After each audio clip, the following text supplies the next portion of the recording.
¿Sueles apretar la mandíbula sin darte cuenta? ¿O duermes con los dientes y la mandíbula apretada al dormir? Te voy a enseñar a hacer unos ejercicios para quitar tensión de la mandíbula y relajarla, para poder descansar y evitar problemas dentales, problemas en la articulación de la mandíbula y el bruxismo. Además de evitar dolores de cabeza por crear esta tensión en la mandíbula y problemas de cuello, ya que esta tensión se extiende al cuello y a la nuca. El bruxismo tiene su origen, que es psicológico, por exceso de estrés y rabia contenida. Y no vamos a conseguir eliminar esta tensión en la mandíbula si no eliminamos estas circunstancias de nuestra vida.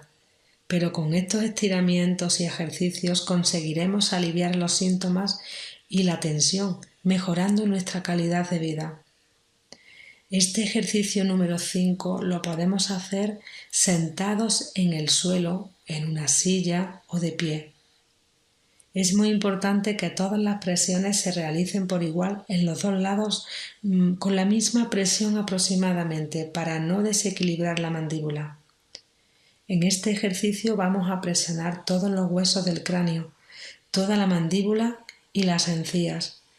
Es un ejercicio muy poderoso que yo practicaba cuando hacía la formación de Shiatsu.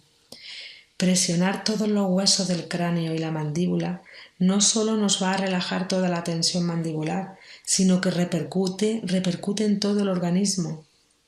La cara y la cabeza están llenos de puntos de acupuntura y presionarlos nos hace quitar bloqueos de distintos órganos del cuerpo y esto repercute en la salud de todo el organismo.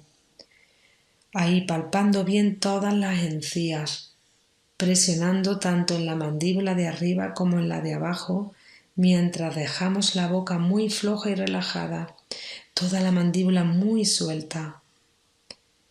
Presionando encima de los pómulos, las mejillas, en las cejas, en el hueso de la nariz. Fíjate bien cómo lo hago y repite este vídeo varias veces hasta que aprendas los movimientos.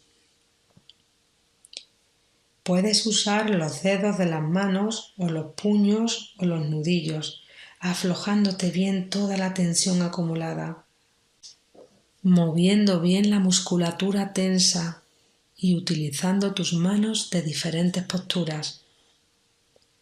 Procura tener siempre la boca entreabierta durante el día, con la lengua dejada caer en el paladar suavemente para evitar la tensión mandibular. Voy a subir una serie de vídeos, cada uno con un ejercicio distinto, para que puedas practicar cada ejercicio el rato que tú necesites conveniente para descargar la tensión acumulada en tu mandíbula. Y puedes repetir los ejercicios de todos los vídeos de 1 a 3 veces al día. Sigue haciendo el resto de los ejercicios que muestro en los siguientes vídeos.